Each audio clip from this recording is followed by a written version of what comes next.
Amis invités, comment allez-vous? Est-ce que vous n'êtes pas trop fatigués? Alors, comme vous le savez, aujourd'hui, c'est un sabbat jeûne. Et nous avons vu jeudi soir que la nourriture peut influencer sur notre cerveau. Mais ce que nous n'avons pas dit aussi, c'est que lorsque nous ne mangeons pas, l'organisme n'est plus focalisé à digérer les aliments.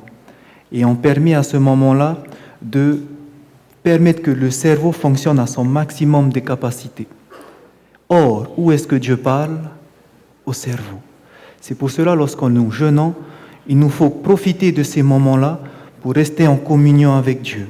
C'est pour cela qu'un jeûne doit toujours se faire dans la prière. Un sujet de prière doit venir à chaque fois pour qu'on puisse avoir cet objectif. Et aujourd'hui, l'objectif de cette journée de jeûne, c'est la repentance. C'est pour ça que depuis ce matin, il y a eu des temps de repentance et nous allons terminer ça cet après-midi. Non seulement ça, nous avons vu aussi jeudi il y a un deuxième cerveau. On a trouvé des neurones qui se situaient où? Au niveau de l'intestin. Et ce cerveau influe directement avec ce deuxième cerveau. Ce qui veut dire que ça fonctionne dans un sens et dans l'autre. Je m'explique. Lorsque vous pensez à manger, qu'est-ce qui se passe? Le cerveau en bas, il réclame à manger. Ça vous donne faim. OK? Et maintenant, pensez à ça. Si vous allez maintenant, pendant cette journée, penser à votre ma'a, vous aurez faim et votre cerveau ne sera plus concentré sur la parole de Dieu. Et c'est pour ça que je demanderai à chacun, et l'Esprit de Dieu vous aidera à ça, de ne pas penser au ma'a de tout à l'heure. L'image que vous pouvez avoir maintenant, et ça j'aime bien, une fois, pour ceux qui ont participé il y avait le pasteur Koulakov qui avait fait un séminaire sur Pamatei, et il disait comme ça, ne pensez pas à l'image que je vais vous montrer. Il a montré un éléphant rose, vous vous souvenez, ce qui était là? Et après, tout le monde a pensé après à l'éléphant rose. Et il avait demandé qui n'a pas pensé, et j'étais le seul à lever le doigt. Il a dit, comment tu as fait? Tu as menti. Mais je vais vous dire comment j'ai fait. J'ai pensé à Jésus-Christ sur la croix. Parce que je sais qu'il y avait quelque chose, et pour moi, je me suis dit, la seule chose que je peux penser et que ça ne va pas me perturber, Jésus-Christ sur la croix. Et voici maintenant ce que je vous dis de penser. Pour ne pas penser au ma'a, pensez à Jésus-Christ sur la croix. Toute cette journée, Jésus-Christ sur la croix. Contemplez cela. La base de la repentance, c'est au pied de la croix. J'aimerais aussi laisser un petit message et je voudrais m'excuser auprès de Aravehi. Le soir où on a su qu'il y avait eu la soirée de prière à Punauia, je disais à ma femme ce soir-là, chérie, demain, je vais aller plus tôt à Punauia avec l'église de Haroué, ils iront là-bas et je vais me recueillir et adresser mes condoléances à Aravehi et à son copain.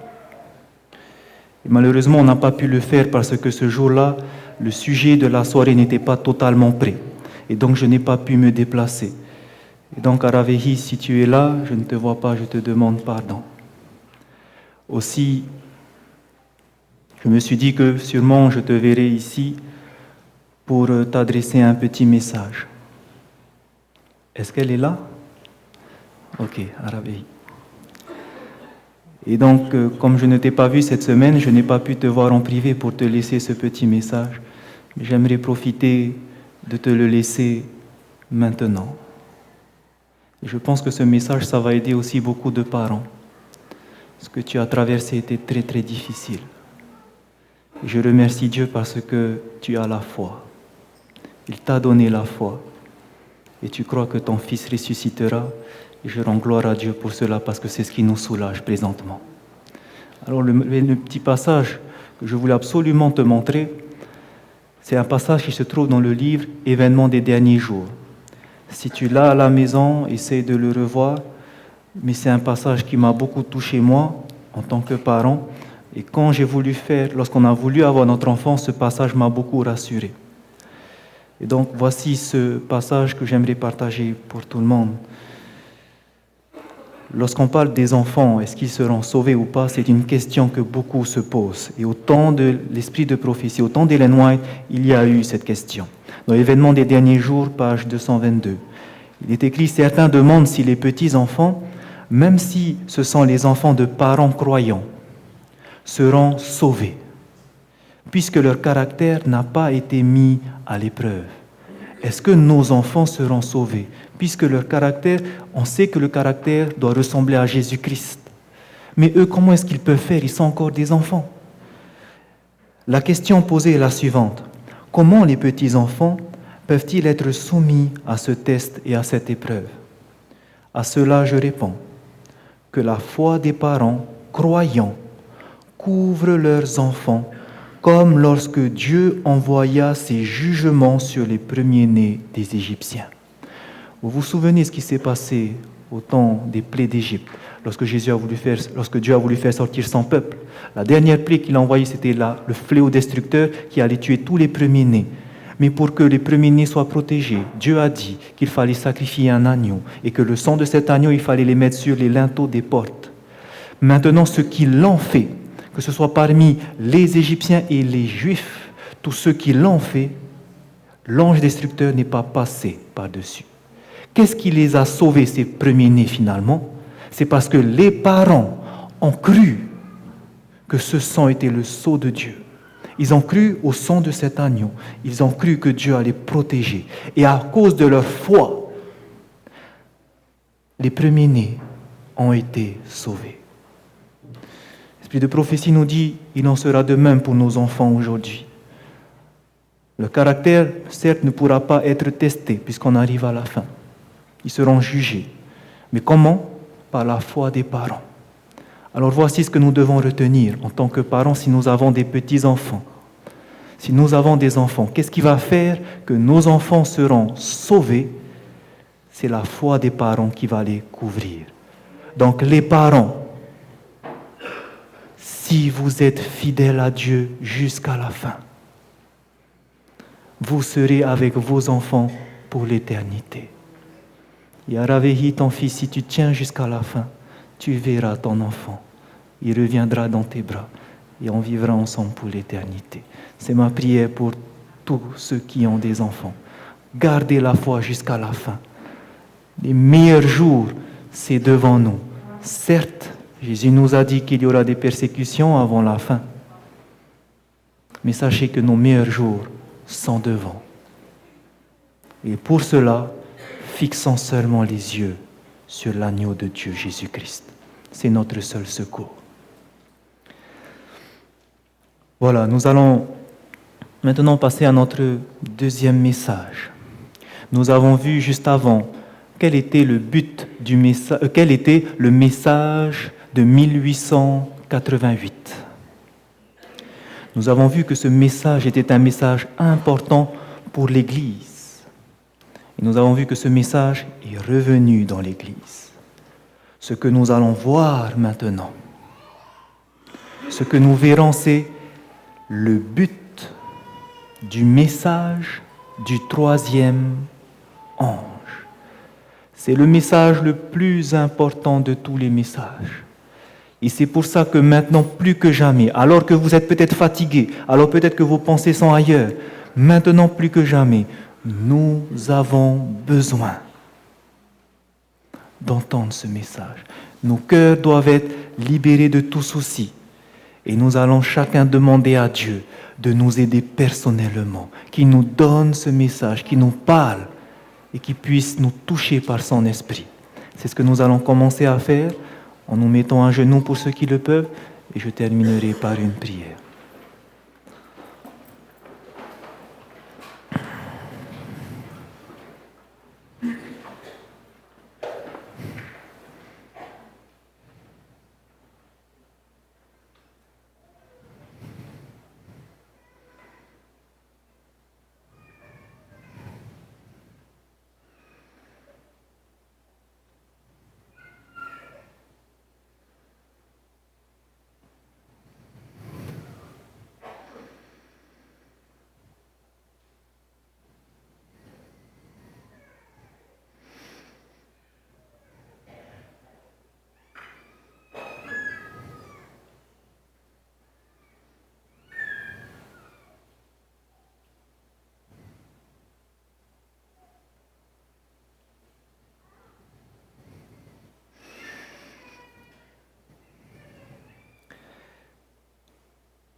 Éternel des armées,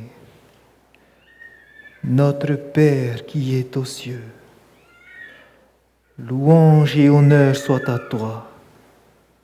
Reçois toute notre adoration, reçois toutes nos offrandes, notre cœur, nos pensées entièrement, parce que toi seul es digne de louange. Ô Seigneur, nous venons à toi ce matin encore, parce que nous avons besoin de toi. Notre cœur est charnel et nous ne sommes pas attirés vers les choses spirituelles. Nous sommes faibles spirituellement. Mais nous avons besoin de ton Esprit Saint.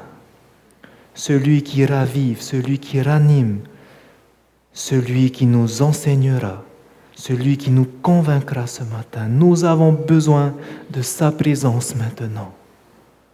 Alors puisses-tu nous l'envoyer, qu'il parle au travers de ton serviteur, que les mots inspirés, Seigneur, puissent toucher nos cœurs, nous puissions les comprendre et que nous puissions les mettre en pratique.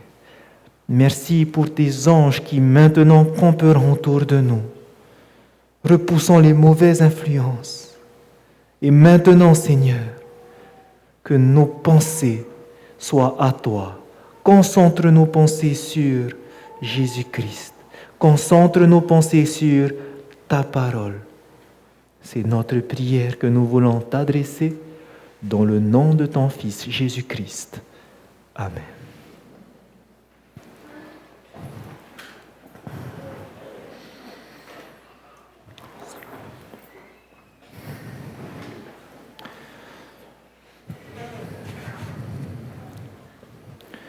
Avant de commencer, j'aimerais vous montrer quelques vidéos qui viennent de différents journaux qui ont été publiés sur le net. Nous montrons des choses qui se passent actuellement dans notre monde depuis ces quelques derniers mois. Vous allez voir qu'il y a des phénomènes qui se passent depuis ces derniers temps. Voici par exemple sur le journal de la NBC, qui est un groupe audiovisuel américain, où l'année dernière, il y a 2 ans, en 2014, le 21 mai, sur ce journal, on voyait quelque chose qui se passait dans le monde. The skies reported all over the globe. Such sounds have been reported in Kentucky and Indiana. Donc, ils disent qu'il y a des sons qui ont été enregistrés partout dans le monde. He joins us now with what he was able to find out about these sounds. Oh, so mysterious, aren't they? Well, Shannon and Scott, you know, these sounds are certainly eerie and have taken place during the day. Ça peut se passer dans la journée, la nuit. In most cases, they last about 1 hour for each Et la plupart du temps, ça peut durer pendant 1 heure ou quelques instants. Carefully to the sounds you are Écoutez about to cela. hear.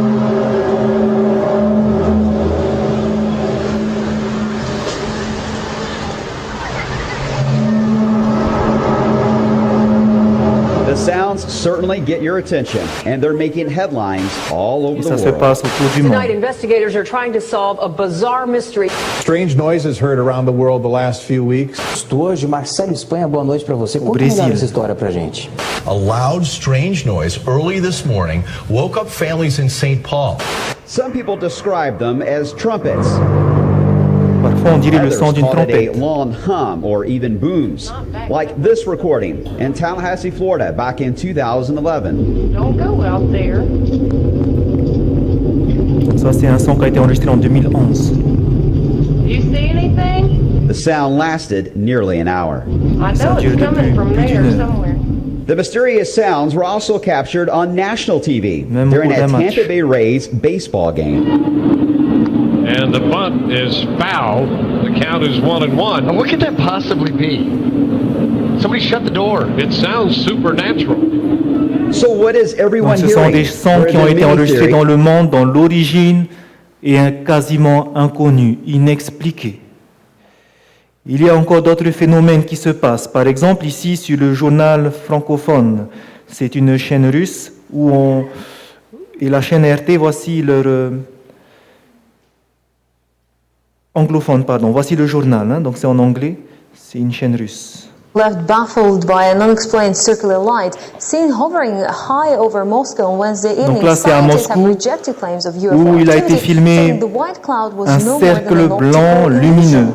In the western part of Moscow, people described seeing a 12 wide octobre circular 2009. formation in the sky. Footage capturing the Et ce spectacle cercle-là, will help, les scientifiques ne savent pas comment l'expliquer. Quel est ce phénomène? À quoi il est dû? Et voici aussi sur le journal américain de Hawaï. Ça se passe même dans le Pacifique.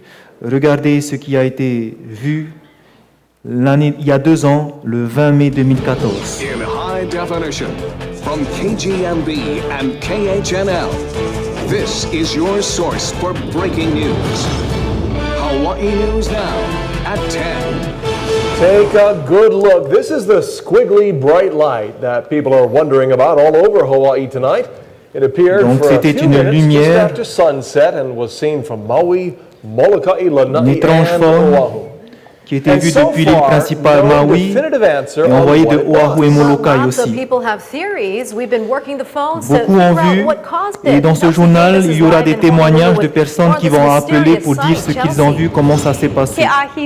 Unfortunately, there's no mystery light up here right now, but just after sunset tonight, it was seen coming from that direction near West Oahu. And even the brightest minds in the state can't figure out what that bright Donc ce light was nuage-là, in the pourquoi sky. c'était difficile à expliquer son phénomène? C'est parce que on pensait tout d'abord que c'était un nuage. Et avec le coucher du soleil, c'était le soleil qui l'éclairait. Mais tout de suite après, on a vu que non, ce n'était pas le soleil qui l'éclairait, parce que ce nuage qui était lumineux continuait à être illuminé le soir. Donc de lui-même, il l'éclairait.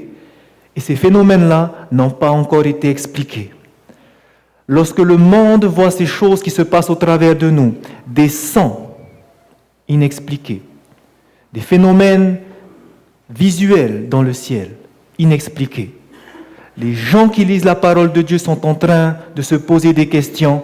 Et lorsqu'ils lisent dans Luc chapitre 21, regardez ce qu'ils voient. Luc chapitre 21.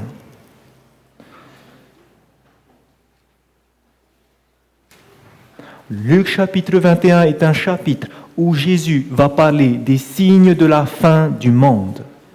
Et parmi les signes parlant de la fin du monde, dans Luc chapitre 21, regardez ce que nous lisons au verset 11.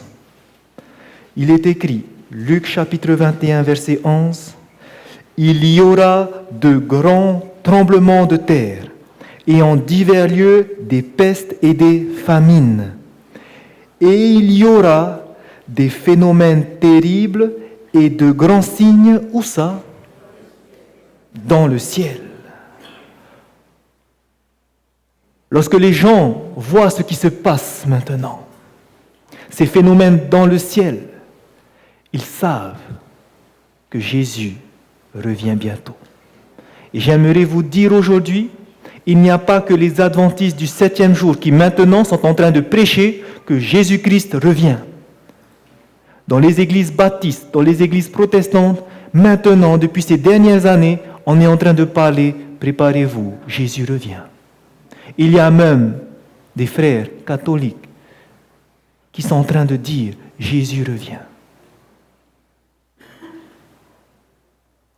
Et lorsque vous regardez ce qui se passe aussi au travers du changement climatique, le temps qui est en train de se désordonner, ces catastrophes, les dirigeants de ce monde se réunissent pour réfléchir à des solutions qui malheureusement devront taxer les gens. Mais les scientifiques ont découvert la meilleure façon de répondre au réchauffement climatique sans taxer les pays pollueurs, parce qu'on est en temps de crise. Et leur solution, selon le MIT, l'Institut de technologie de Massachusetts, c'est qu'une fois par semaine, on peut réduire jusqu'à 15% les émissions annuelles par pays si une fois par semaine, on arrête toutes les usines de travailler.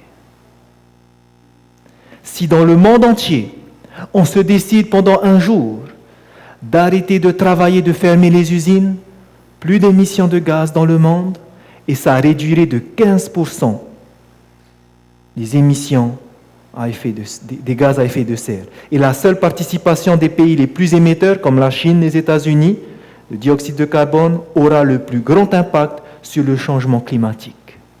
D'un côté, vous avez la solution, taxer les pays. L'autre côté, gratuitement, arrêter de travailler un jour. Et lorsque nous voyons l'homme le plus populaire, l'homme politique le plus populaire depuis l'année 2016, qui est cette personne, le pape François Ier, et qui a proposé l'année dernière, dans son premier encyclique, qui a parcouru le monde catholique en disant « Nous devons faire attention à l'environnement ». Et il appelle le monde catholique à faire attention à l'environnement, et dans son encyclique Laudato aussi, ce qu'il va dire de faire pour préserver l'environnement. Dans son encyclique, le paragraphe 233-237 se résume « Allez à la messe le dimanche, recevez les sacrements, rencontrez Dieu en toutes choses et reposez-vous quel jour ? Le dimanche. Reposez-vous le dimanche. N'est-ce pas là la meilleure solution pour arrêter ces catastrophes ? Et nous avons vu qu'il est en train d'unir le christianisme. Que tout le monde fasse le dimanche, et on commence par les orthodoxes, réconciliés. Et nous avons vu que la dernière branche à se réconcilier était les protestants. Et aujourd'hui, les protestants sont prêts à se réconcilier. Nous avons vu que l'année prochaine, en 2017, le 31 octobre, sera signé au 500e anniversaire de la Réforme, où Luther est parti clouer sur la porte de Wittenberg, que nous commençons la Réforme. 500 ans après, l'Église protestante va venir signer cette réconciliation. La Réforme est terminée. Mais on se dit, pourquoi la Réforme est terminée ? Luther n'avait-il pas réformé ? N'avait-il pas dit que nous ne sommes pas sauvés par les œuvres, mais par la foi ? Deux choses différentes. L'Église catholique, nous sommes sauvés par les œuvres. L'Église protestante, ce n'est pas les œuvres qui nous sauvent, mais c'est par la grâce que nous sommes sauvés. Et cela ne vient pas de vous, c'est un don de Dieu. Il prouve cela selon la parole de Dieu dans Éphésiens 2:8. Mais, comment réconcilier les deux ? Il y avait cet homme qui s'est adressé à la plus grande dénomination protestante, pentecôtiste, où il a dit, frères et sœurs, la réforme est terminée. Pourquoi ? Nous les catholiques, nous croyons que nous sommes sauvés par les œuvres. Vous protestants, vous croyez que nous sommes sauvés par la foi. Mais nous catholiques maintenant, nous croyons que nous sommes sauvés par la foi qui produit des œuvres. Et lorsqu'il a déclaré ceci, il va dire maintenant, puisque nous croyons aussi par la foi qui va produire des œuvres, est-ce qu'il y a encore division ? Et c'est comme ça qu'avec le discours du pape qui va les appeler à revenir, tous les responsables se sont levés, ont applaudi le message de Tony Palmer et du pape et sont prêts à revenir vers l'Église catholique. Parce que maintenant, nous croyons que nous avons la même foi, unité dans la foi, justifiés par la foi qui produit des œuvres. À quoi ça vous fait penser ? N'était-ce pas le message de 1888 ? Mais cela, frères et sœurs, à chaque fois que Dieu a son vrai, la vérité, l'ennemi a toujours une contrefaçon. La contrefaçon est là. C'est ce qui va faire l'unité de ces chrétiens. Et c'est pour ça que nous devons comprendre c'est quoi exactement la justification par la foi qui produit des œuvres. L'ennemi met sa contrefaçon et beaucoup vont dire, mais oui, c'est vrai, on n'a plus besoin alors d'être divisé. Mais vous allez voir qu'il faut comprendre. Alors que le monde est en train de s'unir comme ça au niveau politique, au niveau religieux, y a-t-il pas un message à proclamer ? Souvenez-vous qu'au temps de Jésus, Tout le monde pensait, il y avait cette émulsion que le Messie allait venir et qu'il allait enlever le joug romain. Et tout le monde acclamait, oui, oui, alléluia, amen. Mais est-ce qu'ils avaient la bonne compréhension? Est-ce que les Romains allaient être mis en bas avec le Messie? Non. Et parce que Jésus n'a pas fait cela et qu'il est mort sur la croix, beaucoup ont été déçus. Ce qui s'est passé au temps de Jésus va se répéter lors de son second avènement. Les gens vont vouloir s'unir. Jésus revient, il faut s'unir. Nous croyons tous en la même chose. Et vous allez voir que ceux qui continuent comme ça, de même qu'au premier avènement de Jésus, ils seront déçus. Qu'est-ce qui a fait qu'ils ont été déçus au premier avènement? C'est qu'ils n'ont pas étudié les prophéties qui annonçaient la mort de Jésus. Qu'est-ce qui fait qu'on sera trompé à la fin? C'est parce qu'on n'aura pas étudié les prophéties qui nous disent quel est le vrai message à proclamer. Et nous avons vu quel est ce message qui se trouve dans Apocalypse chapitre 14, le message des 3 anges. C'est pour cela que nous devons comprendre ce message, frères et sœurs. Pas seulement le comprendre, mais le vivre. Nous en avons parlé sabbat dernier. Rapidement, ce message qui se résume en 3 choses. Apocalypse chapitre 14, versets 6 et 7, nous voyons un ange qui va dire « Craignez Dieu et donnez-lui gloire. Adorez celui qui a fait le ciel, la terre, la mer, les sources d'eau. Craignez Dieu et donnez-lui gloire, car l'heure de son jugement est venue. » Le deuxième message du deuxième ange qui va venir en disant « Elle est tombée, Babylone la grande. » Et nous allons voir aussi ce troisième message. Et c'est ce troisième message que j'aimerais qu'on puisse appuyer ce matin. Apocalypse chapitre 13. Et nous allons lire le message de ce troisième ange. Apocalypse chapitre 14 plutôt, excusez-moi. Message du troisième ange au verset 9. Apocalypse chapitre 14 verset 9, nous lisons le message du troisième ange.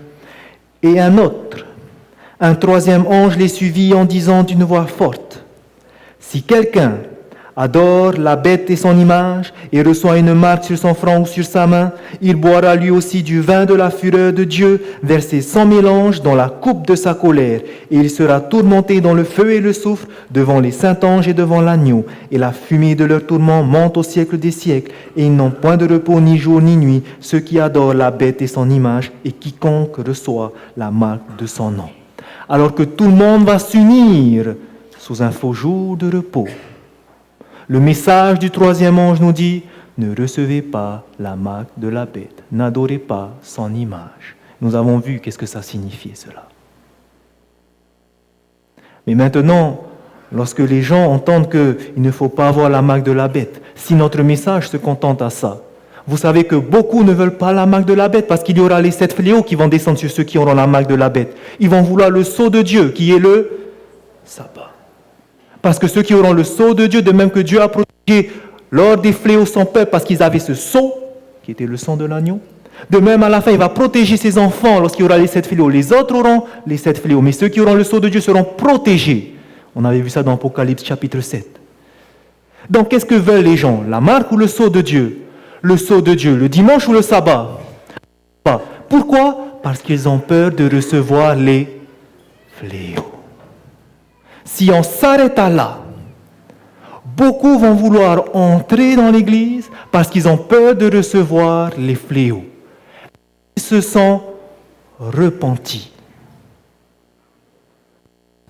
Ils se sont repentis, mais c'est la fausse repentance.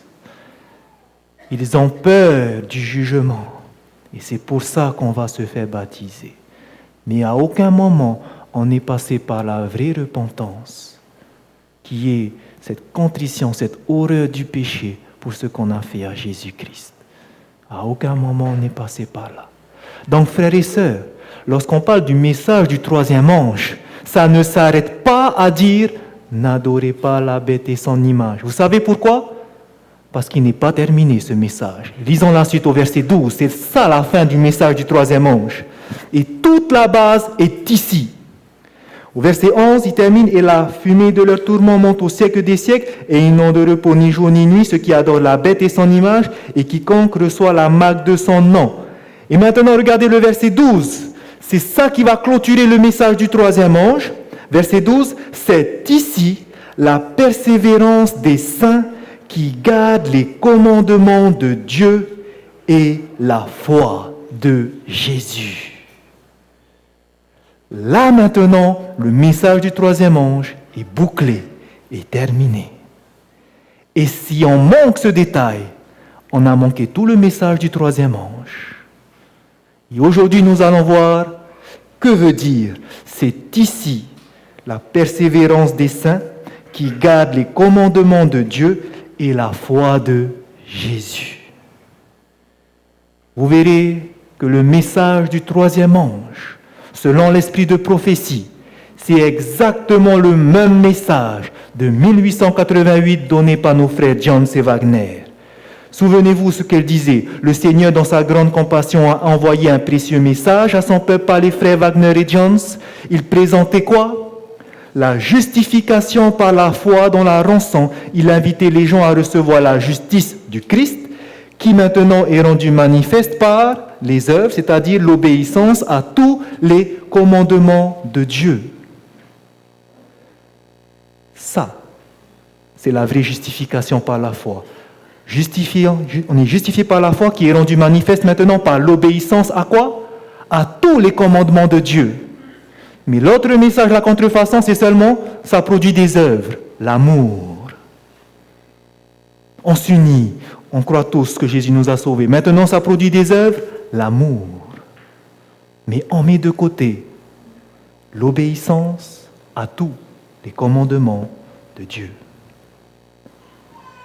La justification par la foi, qui est rendue manifeste par l'obéissance du commandement de Dieu, vous allez voir, c'est le message que Dieu nous a ordonné de délivrer au monde, et c'est celui-là, le message du troisième ange, qui doit être proclamé d'une voix puissante et accompagné d'une abondante effusion de son esprit.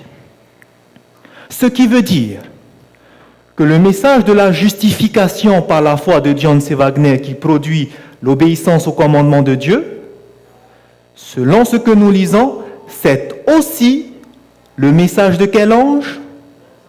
Du troisième ange.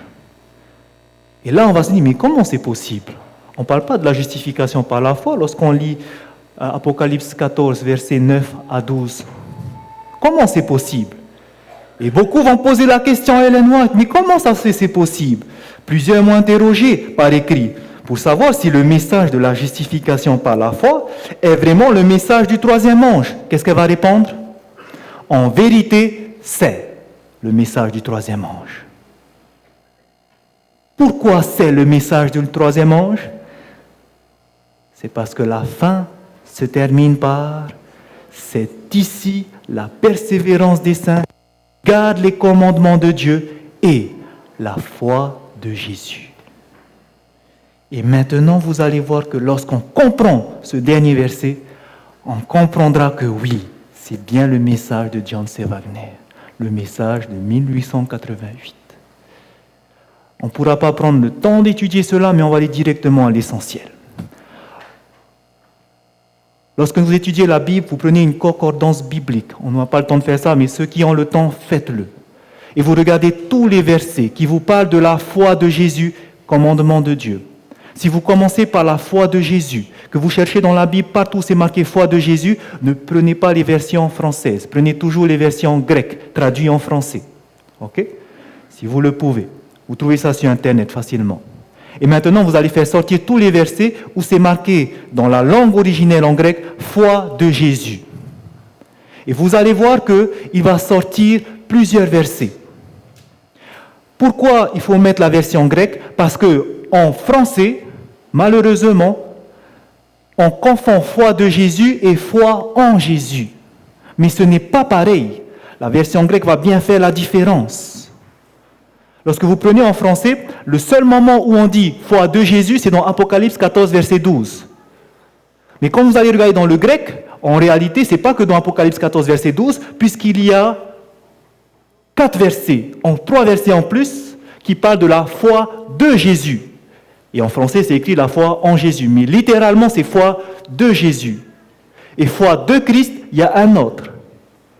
Donc en tout, vous avez 1, 2, 3, 4, 5 versets où ça sera marqué la foi de Jésus, la foi de Christ. Les autres versets que vous avez ici à gauche, c'est marqué la foi en Jésus, la foi en Christ, dans le grec littéral, les mots originels. Pourquoi c'est important? Parce que quand vous allez lire ces versets qui vont nous parler de la foi de Jésus, vous allez découvrir quelque chose. Et aujourd'hui, j'aimerais vous inviter à lire 3 de ces versets. Premièrement, nous allons prendre dans Romains chapitre 3. Romains chapitre 3.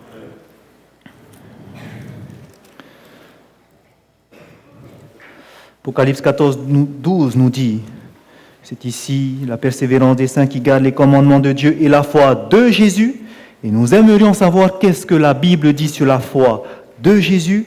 Alors regardons dans Romains chapitre 3, verset 22.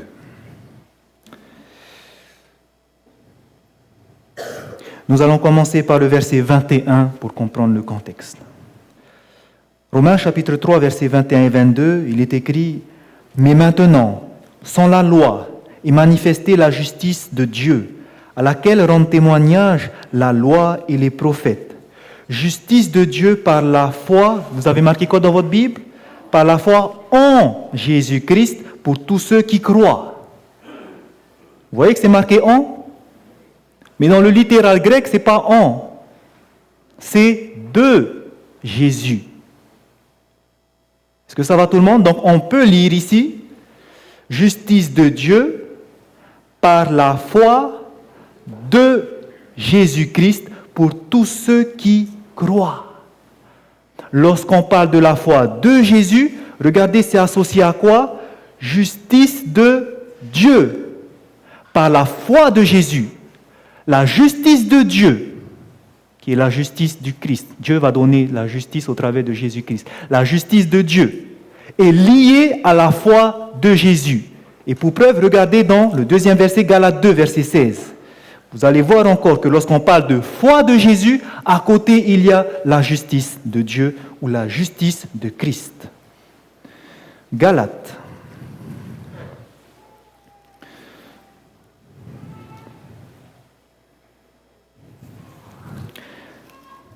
Chapitre 2.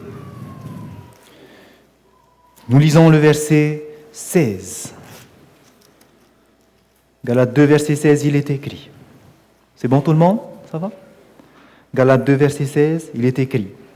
Néanmoins, sachant que ce n'est pas par les œuvres de la loi que l'homme est justifié, mais par la foi, c'est marqué à quoi dans votre Bible? En Jésus-Christ. Et je vous ai dit que littéralement, on ne sait pas en, mais c'est le mot de Jésus-Christ. Donc nous relisons avec le 2. Néanmoins, sachant que ce n'est pas par les œuvres de la loi que l'homme est justifié, mais par la foi de Jésus-Christ. Nous aussi, nous avons cru en Jésus-Christ afin d'être justifiés par la foi de Christ et non par les œuvres de la loi. Lorsqu'on parle de la foi de Jésus-Christ, on nous parle de quoi? Que nous sommes justifiés. Justice de Dieu, justice de Christ, la justification. Et on termine par ce dernier verset, Philippiens chapitre 3, verset 9. Donc vous voyez un peu, foi de Jésus, directement liée, justice de Dieu, justice de Christ, justification. Philippiens 3, nous lisons le verset 9. Philippiens 3, verset 9. Il est écrit « Et d'être trouvé en lui, non avec ma justice, celle qui vient de la loi, mais avec celle qui s'obtient par la foi. » Dans votre Bible, c'est marqué « en Christ ». Je vous ai dit littéralement, c'est « de Christ ». Donc relisez avec le 2 maintenant. Et d'être trouvé en lui, non avec ma justice, celle qui vient de la loi, mais avec celle qui s'obtient par la foi de Christ. La justice qui vient de Dieu par la foi. Comment on peut avoir la justice de Dieu? Par la foi de Christ. Donc, lorsqu'on parle de la foi de Jésus, c'est directement lié avec la justice de Dieu, la justification. Et Philippiens 3, verset 9, à la fin, il dit bien comment on voit cette justice. La justice qui vient de Dieu, comment? Par la foi. C'est pour ça qu'on appelle la justification comment? Par la foi. Le message du troisième ange. Lorsqu'il dit, c'est ici la persévérance des saints qui gardent les commandements de Dieu et la foi de Jésus, c'est ici où on va parler de la justification par la foi. Vous comprenez maintenant que c'est lié, le message du troisième ange avec la justification par la foi? Vous comprenez maintenant? La justification ne vient seulement que par la foi, pas par les œuvres. On est juste parce qu'on croit. Beaucoup croient malheureusement encore aujourd'hui que pour qu'on soit juste, il faut faire ça, ça, ça et ça. Si je ne fais pas, Dieu me condamne, je suis perdu. C'est comme si Dieu est en train de noter toutes les bonnes actions qu'on est en train de faire. C'est bien, continue. Et on est content. Et donc on travaille pour les œuvres. Mais ce n'est pas ça. Toutes ces œuvres, si vous ne faites pas vos propres forces, c'est un vêtement sale devant Dieu. Nous sommes justifiés par la foi. Il faut croire, c'est là qu'on est juste. Vous vous souvenez, lorsque Jésus a parlé à Nicodème dans Jean chapitre 3, verset 14-15, vous allez voir que Jésus va parler de ce qui s'était passé au désert, au temps d'Israël, où Dieu a envoyé les serpents venimeux.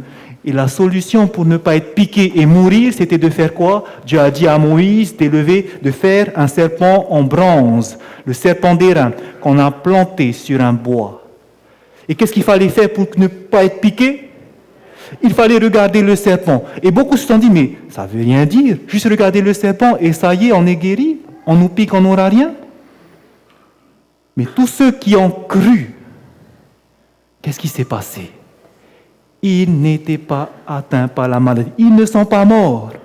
Tous ceux qui n'ont pas cru, qui ont dit c'est absurde, piqués et ça y est, ils meurent. Pourquoi ils ont été en bonne santé? Pourquoi ils ne sont pas morts? Parce qu'ils ont cru. Et c'est pour ça que Jésus dira que de même, Dieu a tant aimé le monde qu'il a donné son Fils unique, pendu sur le bois, afin que quiconque croit en lui ne périsse point. Il faut juste croire en lui, il n'y a rien à faire alors. C'est juste ça, croire. Oui, afin que quiconque croit en lui ait la vie éternelle. Juste ça, c'est ça qui nous sauve, frères et sœurs. Ce n'est pas vos œuvres. Ça ne va rien faire. Ça n'ajoute pas une goutte à votre salut. Mais c'est ce sacrifice grandiose qui nous a sauvés. C'est ça la justification par la foi. C'est ça la foi de Jésus. Cette foi qui nous sauve. Maintenant, est-ce que le message du troisième ange s'arrête à la foi de Jésus? Est-ce que le message de 1888 disait seulement la justification par la foi? Non. Ça, c'est le message de Martin Luther, de la Réforme protestante. Oui, c'est la même chose. Mais, ce n'est pas ça le message du troisième ange. Il y a une deuxième partie. Justification par la foi, le message de 1888, qui se demande par l'obéissance à ses commandements. Où est-ce qu'on voit ça? Persévérance des saints qui gardent les commandements de Dieu. Voici la deuxième partie du message. Les deux vont ensemble. Et la question maintenant, c'est, est-ce que c'est marqué? C'est ici la persévérance des saints qui essayent de garder les commandements de Dieu ou qui gardent les commandements de Dieu? Et pourquoi alors parmi nous, il y a beaucoup qui essayent de garder les commandements de Dieu? Frères et sœurs, quand vous comprenez bien la profondeur de ce verset, garder les commandements de Dieu, ça ne veut pas dire transgresser les commandements de Dieu. Est-ce que vous êtes d'accord avec moi? Or, c'est quoi la transgression de la loi de Dieu? C'est le péché. Et est-ce que nous avons péché? Oui. Tous nous avons péché. Nous avons été justifiés, lavés. Et maintenant, nous avons appris cette semaine que le péché, ça ne s'arrête pas à seulement demander pardon, Seigneur, j'arrête de pécher. Mais maintenant, dans notre façon de vivre, ce que je mange trop, qu'est-ce qui se passe? Est-ce que je suis en train de garder les commandements de Dieu quand je mange trop? L'intempérance est un péché.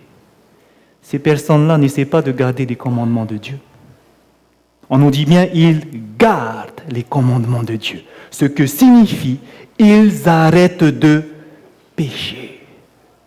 C'est pour cela que c'est directement lié aux 144 000 qui auront le sceau de Dieu, parce que ces personnes-là, ils seront purs, saints. Ce sont ces personnes qui recevront le sceau de Dieu parce qu'ils seront purs, saints. Ils recevront la pluie de la désaison parce qu'ils seront purs, saints, sans défaut. C'est eux qui gardent les commandements de Dieu, pas qui essayent. Vous comprenez pourquoi c'est important d'arrêter de pécher. Nous avons vu que tous ceux qui gardent encore un petit défaut, Dieu n'apposera jamais son sceau sur un franc impur. Ne rêvons pas, la pluie de l'arrière-saison va passer à côté de nous, pas sur nous. C'est ce que nous avons étudié depuis le début de cette semaine. Et maintenant la question, mais comment? Hier, beaucoup ont été imprégnés par le Saint-Esprit en disant, et ça c'est le cas de tout le monde, lorsque tu manges trop, l'excès de table est un péché. C'était le péché de Sodome. Nous l'avons lu hier. Et Dieu nous demande maintenant, il faut que tu arrêtes ce péché. Et là, beaucoup se sont dit, mais ça va être difficile. Parce que tous nous sommes liés à la nourriture. Et moi le premier. Quand on mange, c'est tellement bon, on veut encore plus. On veut encore plus, parce qu'on aime, c'est comme ça qu'on est. Mais qu'est-ce que dit Dieu quand on mange trop? Lorsqu'on mange tellement, après on n'arrive plus à se lever. Qu'est-ce que dit Dieu à ce moment-là? Tu es en train de pécher, mon fils. Vous voyez comment c'est dur maintenant? Et c'est là maintenant que je vais vous donner la réponse. Si l'Esprit de Dieu vous a montré que c'est difficile, si l'Esprit de Dieu vous a montré, mais comment je vais faire? La réponse, frères et sœurs, se trouve ici. Comment garder les commandements de Dieu? Comment ne plus retomber dans le péché? Comment faire? Je vais commencer à vous dire qu'est-ce qu'il ne faut pas faire.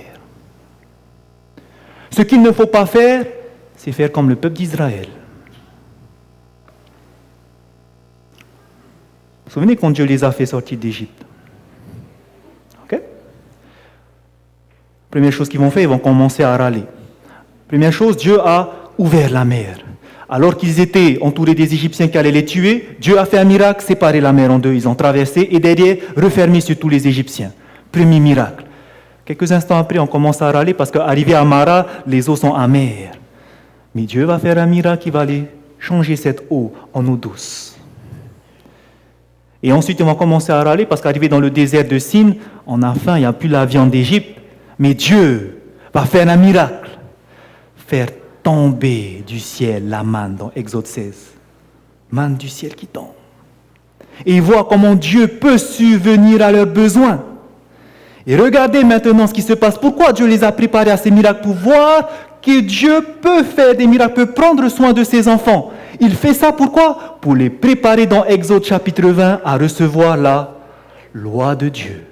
Mais regardez ce que les enfants de Dieu ont dit, Israël, dans Exode chapitre 19. Regardez bien, dans Exode chapitre 19.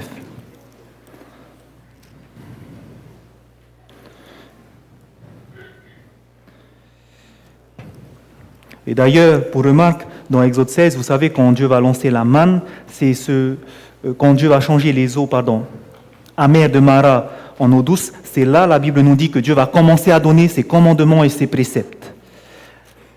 Maintenant, nous venons dans Exode chapitre 19. Une deuxième fois, Dieu va répéter encore ses ordonnances et ses préceptes.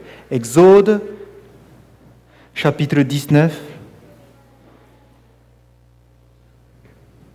Nous allons lire le verset 7 et 8 directement.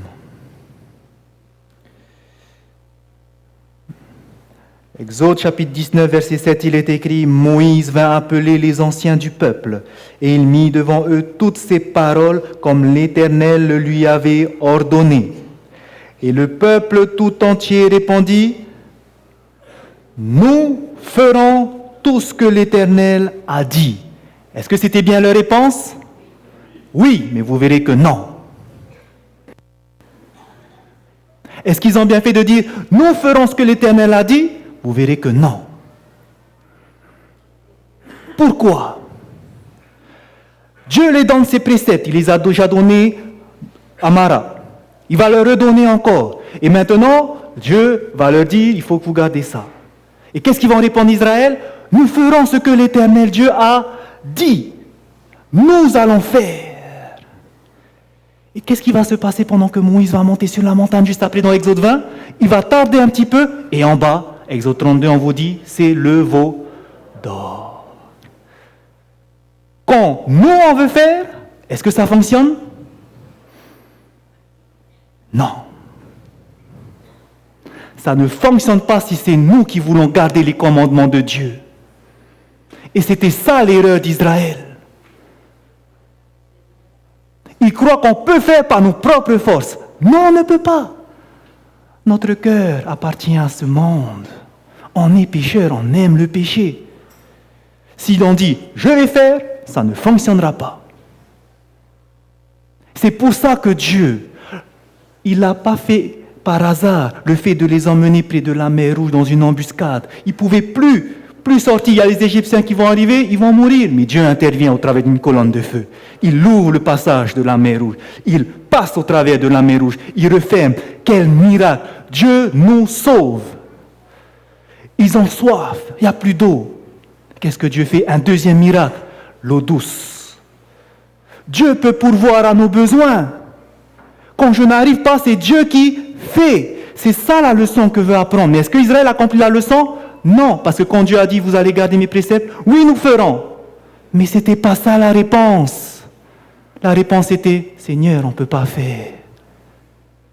Parce que tu as vu comment on était hypocrite devant toi, on n'arrive pas à faire, à chaque fois on râle. Maintenant, on a besoin de toi. C'est toi qui vas faire en nous. Et ce n'était pas ça la réponse. C'était, oui, nous ferons. Quand vous allez lire les écrits de John C. Wagner, c'est ça qu'ils m'ont expliqué. Que malheureusement, on croit qu'on peut faire comme Israël. Et le péché, c'était de dire, on va faire par nos propres forces.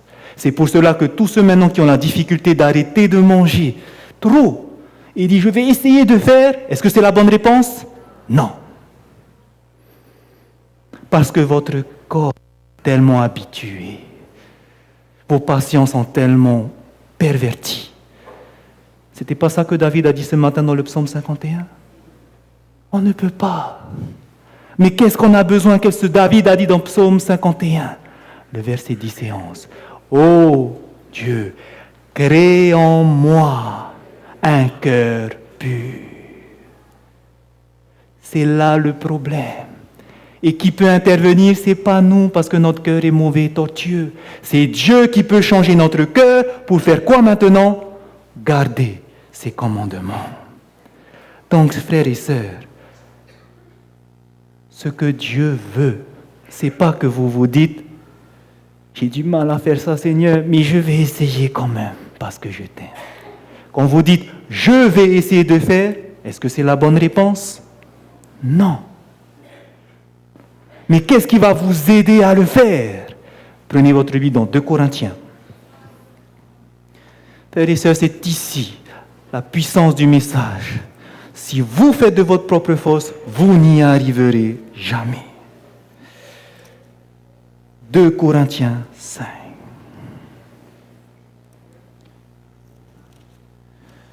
Au verset 14.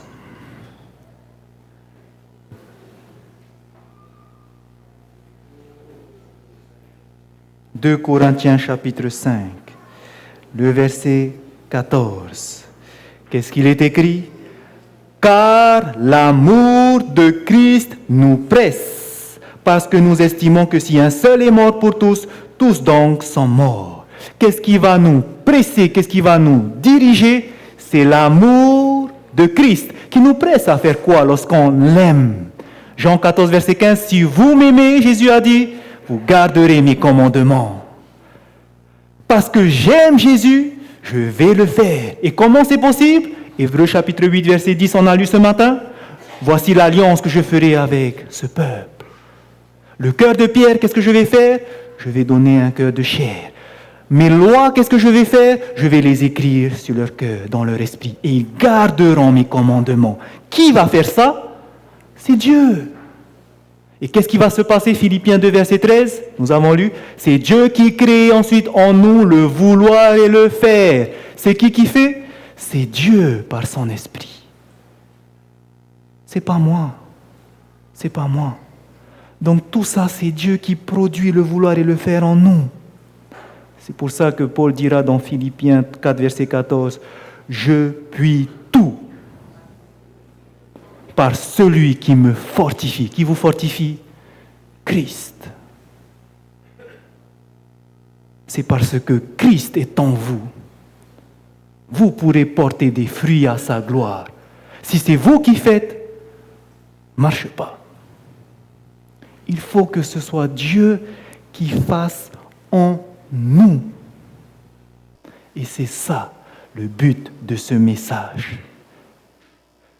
C'est ici la persévérance des saints qui gardent les commandements de Dieu et la foi de Jésus. C'est parce que nous sommes justifiés par la foi que maintenant nous allons commencer à garder les commandements de Dieu, pas par ma puissance, pas par ma force, mais par mon esprit, dit l'Éternel des armées.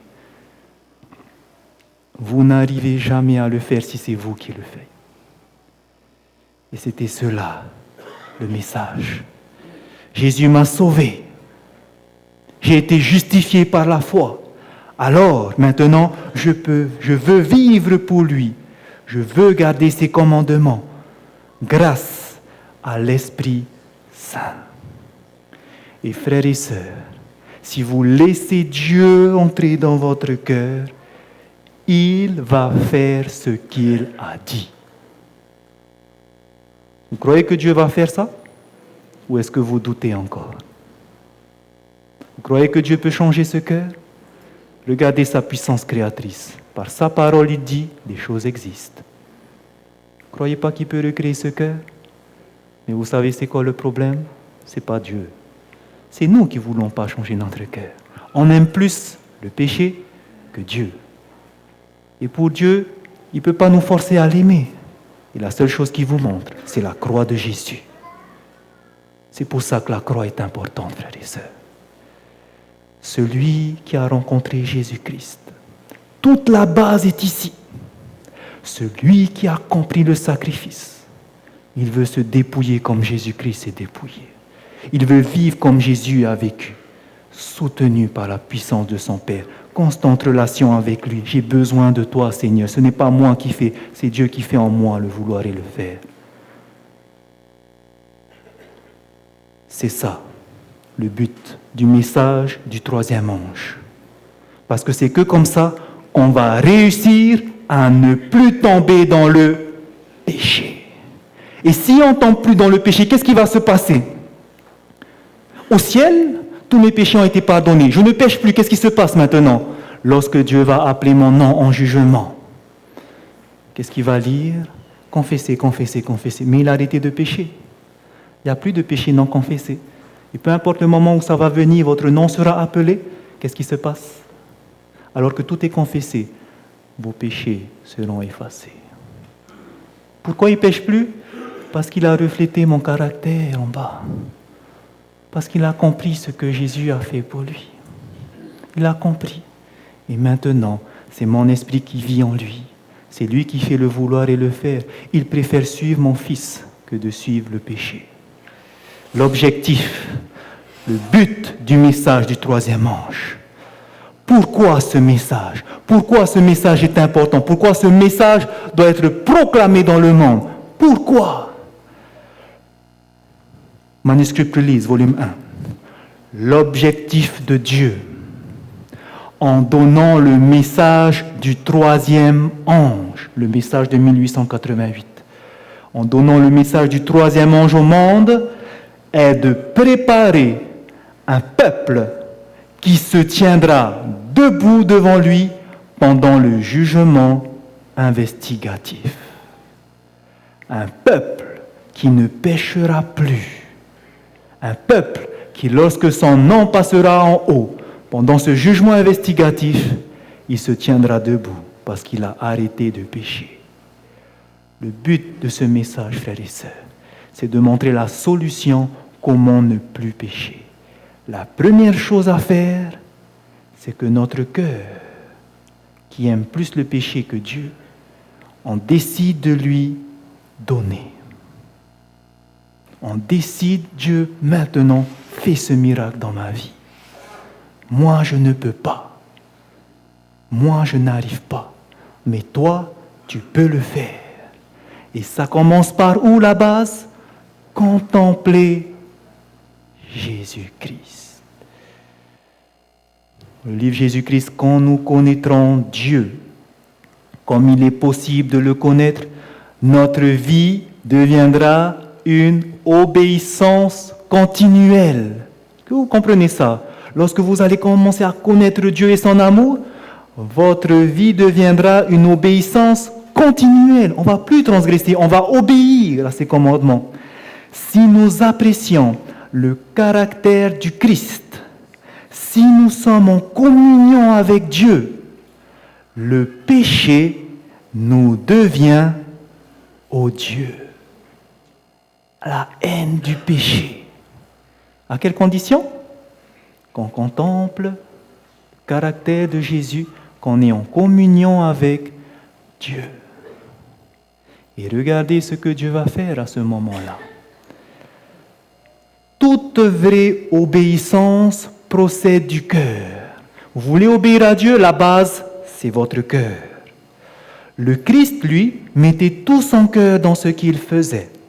Et si nous le voulons, il s'identifiera tellement avec nos pensées et nos aspirations qu'il rendra nos cœurs et nos esprits tellement conformes à sa volonté que lorsque on va lui obéir, nous ne ferons que suivre nos propres impulsions. Là, c'est magnifique. Essayez un peu d'imaginer. Tellement vous allez être plongé dans le caractère de Jésus.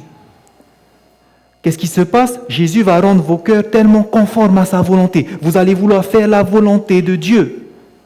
Et finalement, lorsque vous aurez des envies, des impulsions, en faisant cela, vous êtes en train en fait de faire les œuvres de Dieu, de lui obéir, parce qu'il produit en vous le vouloir et le faire. C'est pas magnifique ça? Dieu fait ça en nous. La volonté épurée et sanctifiée trouvera son plus grand bonheur à le servir. Et là, ce n'est plus un fardeau de « j'arrive pas, Seigneur, à ne pas m'arrêter de manger ». Non, je vais le faire parce que je t'aime. Tu m'as dit que tu vas m'aider. Donne-moi la force maintenant. Je sais que ça va être dur, mais je puis tout par Christ qui me fortifie. Je crois en ta promesse, tu vas le faire. Donc la part de Dieu, frères et sœurs. Comment il fait Dieu? Il nous montre son amour. Il nous montre Jésus-Christ. Et Dieu nous dit, je peux changer ton cœur. Je peux le faire. Je peux le faire. Mais maintenant, Dieu fait sa part. Il vous montre ses promesses, il vous montre son Fils. Mais Dieu ne force pas, parce que nous avons une part à faire. Vous savez quelle est votre part? Regardez ce qu'elle nous dit. Mais n'oublions pas que nul ne peut se dépouiller du moi. On ne peut pas dire, je veux me dépouiller du péché. Personne ne peut le faire parce qu'on vit dedans, on est né pécheur. Mais, n'oublions pas que nul ne peut se dépouiller du moi si ce n'est par Jésus-Christ. Lui peut nous dépouiller du moi. C'est pourquoi le croyant dira, j'aimerais qu'on lise cela ensemble, frères et sœurs. C'est ça que doit être notre prière, parce qu'on n'arrive pas à enlever le moi. Voici quelle doit être notre prière. Nous lisons ensemble, Seigneur, prends mon cœur, car je ne puis te le donner. Il t'appartient. Garde-le pur, car j'en suis incapable. Sauve-moi en dépit de moi-même, de ce moi faible et si peu conforme à ton image. Modèle-moi, façonne-moi, élève-moi dans une atmosphère pure et sainte où les puissants courants de ton amour pourront atteindre mon âme. Qu'est-ce qu'il faut faire? Il faut que nous choisissons de donner notre cœur à Dieu. Prends mon cœur, j'arrive pas à te donner. Garde-le pur, je n'arrive pas à le garder pur. Je choisis de me soumettre à toi, Seigneur. Ça, c'est votre choix. Notre part, c'est de choisir de nous soumettre à Dieu. Et avant de vous dire quelle est la deuxième chose à faire, j'aimerais vous rappeler ce que vous avez lu hier. La grande controverse qui s'est passée au ciel. Vous vous souvenez? Pourquoi Jésus est venu mourir sur cette terre? D'où a commencé le conflit? Au ciel. Lucifer avait dit deux choses. Vous vous souvenez qu'est-ce que l'esprit de prophétie nous dit? Premièrement, qu'il était impossible de garder la loi de Dieu. Deuxièmement, il disait, un Dieu juste ne peut pardonner le transgresseur. Si quelqu'un a transgressé, il va mourir. C'était ça les accusations de Dieu. Et nous avons vu comment est-ce que Dieu va rectifier tout cela. Malgré que l'ennemi de Dieu va venir tenter nos premiers parents. Et lorsqu'il va voir nos premiers parents tomber, il va éclater de joie et va dire, Seigneur, tu as vu, c'est impossible de garder ta loi, elle est injuste. C'est impossible. Mais comment est-ce que Dieu va résoudre ce problème? Il va envoyer son Fils. 4000 ans après, Jésus-Christ va se dépouiller. Il va venir vivre la vie d'un serviteur. Il va laisser sa divinité de côté pour revêtir la nature humaine. Et il va se soumettre à Dieu constamment. Malgré que le péché le tente, il ne peut pas. Parce que l'Esprit de Dieu est en lui. Il est en communion avec Dieu. Il passe du temps dans la prière. Il a besoin de ça. Il vainc la tentation par cette connexion. Mais il va aller plus loin. Il va aller jusqu'à donner sa vie. Pourquoi? Parce que maintenant, par sa mort, Dieu peut pardonner le pécheur. C'est lui qui a pris nos fautes, nos transgressions. Il a été fait péché pour nous. Il a été séparé de son Dieu pour nous. Il pensait que Dieu l'a abandonné parce qu'il ne le voyait plus. Parce que le péché met cette séparation pour nous. Et maintenant, parce que nous croyons en Jésus-Christ, il nous sauve. Il nous sauve. Maintenant, Satan ne peut plus rien dire. Puisque c'est le Créateur lui-même qui est venu se sacrifier. Il ne peut plus rien dire. Et maintenant, qu'est-ce qu'il va faire? Il manquait une deuxième accusation. La loi de Dieu est impossible à garder. La loi de Dieu est impossible à garder. Jésus l'a fait. Vous savez pourquoi il l'a fait? C'est pour nous montrer que c'est possible. Qu'est-ce que l'ennemi va faire? Au cours des siècles, lorsque l'Église va commencer à s'agrandir et va commencer à faire des compromis, le plan de Satan, c'était de changer la loi de Dieu. Daniel l'a prophétisé. Cela s'est passé. La loi de Dieu a été changée. La loi de Dieu a été changée. Il suffisait de changer un seul commandement pour que tous soient transgresseurs de toute la loi, selon Jacques. Et il va choisir quel commandement à changer? Celui qui montre que Dieu est digne de louange. Le 4e commandement qui parle de la création. Il va changer celui-là. L'adoration n'est plus à Dieu maintenant, mais gardez le dimanche. Un jour institué par l'Église romaine. Gardez ce jour. Mais qu'est-ce qui se passe avant que Jésus ne revienne? Toute chose doit être faite sur la terre. Établissement de toutes choses avant que Jésus ne revienne. Qu'est-ce qu'il va faire? Dieu va susciter parmi ces églises qui étudient la Bible, parmi ces églises protestantes, une église qui va étudier la parole de Dieu. Cette église, malheureusement, va penser que Jésus va revenir en 1844, selon les prophéties, mais ça n'est pas arrivé. Qu'est-ce qui s'est passé? Ils ont eu ce grand désappointement. Mais ils ont continué à prophétiser et Dieu leur a donné la lumière sur le 4e commandement. Il faut garder le sabbat. Ça a été changé, mes enfants. Et Dieu redonne sa loi maintenant.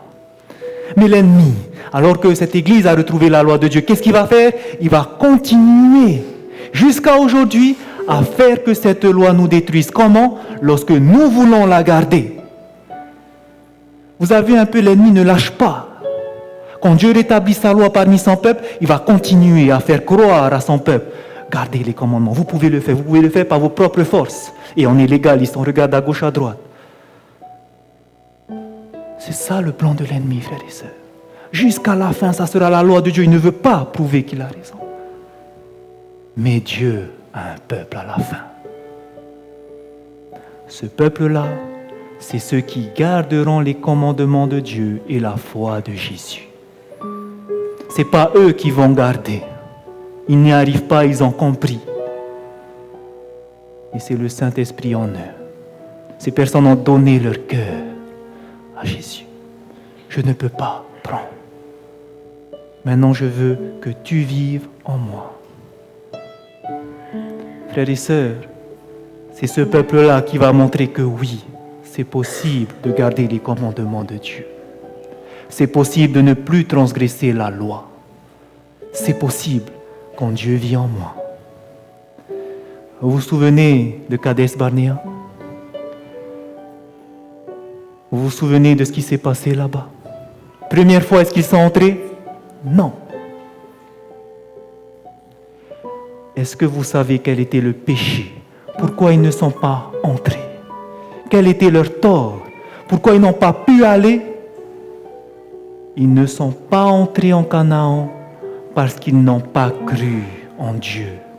Ils ont douté que Dieu peut vaincre les géants. Ils ont douté que Dieu peut les diriger, peut vaincre les géants à leur place. Mais ils ont vu seulement sur eux-mêmes. On n'est pas nombreux, on n'est pas des soldats, on va mourir. Alors que Dieu les a montrés comment il les a délivrés. Vous savez, aujourd'hui, c'est la même chose dans l'Église. Dieu nous dit, tu peux être vainqueur par mon esprit. Mais ces enfants disent, non, je ne vais pas réussir. Ils veulent faire avec leur propre force. Alors que Dieu vous a montré les miracles qu'il a fait dans votre vie. Il a montré les miracles qu'il a fait pour conduire son Église. Et aujourd'hui, le peuple qu'on ne veut pas croire, on peut vivre sans péché. Non, je ne peux pas.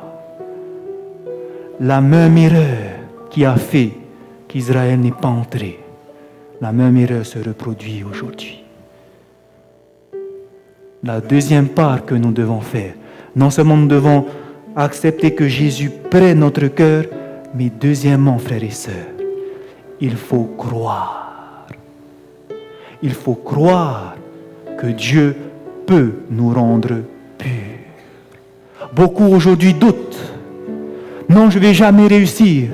Jamais je vais réussir à laisser ma viande. Jamais je vais réussir à laisser ce petit péché. Jamais je vais réussir à ne plus regarder des femmes. Jamais je vais réussir parce que je suis comme ça. On ne croit pas en Dieu. Et vous savez pourquoi on ne croit pas en Dieu? On ne croit pas parce que c'est mis de côté. Pas de relation avec Dieu. Je ne vis pas mon christianisme. Je ne crois pas. Frères et sœurs, ne faisons pas cette erreur. C'est pour cela que depuis le début, je vous le répète, revenez à ça. Dieu peut nous parler au travers de ça. Si vous enlevez ça, comment voulez-vous que Dieu vous parle? Dieu veut que vous ayez tellement cette relation que vous croyez que quand il dit « tu seras parfait », vous serez parfait. La question, est-ce que vous croyez que Dieu va faire ça? Est-ce que vous êtes prêts maintenant à dire « Seigneur, j'ai vu ma difficulté, j'ai vu les montagnes, j'ai vu les géants. J'ai vu ces géants. Mais je ne peux pas, moi. Toi, tu peux. Je crois que tu peux. Moi, je n'y arrive pas. Donc maintenant, Seigneur, prends mon cœur. Prends ma vie.